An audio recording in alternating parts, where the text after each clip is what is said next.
तुम्हालाही पिंपल्स येतात का? तर तुमचे पिंपल्स हे कुठल्या प्रकारात मोडतात याचा अभ्यास करणं हे सर्वात महत्त्वाचं आहे. कारण त्या प्रकारानुसार तुमची चिकित्सा ठरते. पुरळ, पिंपल, ॲक्ने याला आयुर्वेदात मुखदूषिका किंवा तारुण्यपीडिका म्हणलेलं आहे. आयुर्वेदात वातज, पित्तज, कफज असे 3 प्रकारचे पिंपल्स सांगितलेले आहेत. बारीक-बारीक टोचणारे काळपट वर्णाचे जर पिंपल्स तुमच्या चेहऱ्यावर येत असतील, तर हे वातज प्रकारचे पिंपल्स आहेत.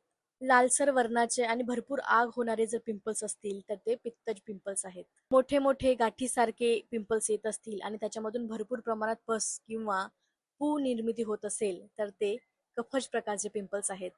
पिंपलच्या ट्रीटमेंटमधील सर्वात महत्त्वाच्या 2 स्टेप्स म्हणजे एक्सफोलिएशन आणि मॉइश्चरायझेशन. एक्सफोलिएशन म्हणजे तुमच्या त्वचेवर जमा झालेलं जे एक्सेस ऑइल आहे ते रिमूव्ह केलं जातं. तर एक्सफोलिएशनसाठी तुम्ही सोप, पॅराबिन आणि सल्फेट फ्री फेस वॉश वापरू शकता. एक्सफोलिएशन नंतर दुसरी स्टेप आहे मॉइश्चरायझेशन. जर तुमचे पिंपल्स वातज आणि पित्तज प्रकारात मोडत असतील तर तुम्ही मॉइश्चरायझेशनसाठी चंदन बलालाक्षादी तेल वापरावे. जर तुमचे पिंपल्स कफज प्रकारात मोडत असतील तर तुम्ही मॉइश्चरायझेशनसाठी कुमकुमादी तेल वापरायचं आहे. पिंपल्स येण्याची इतरही बरीच कारणे आहेत.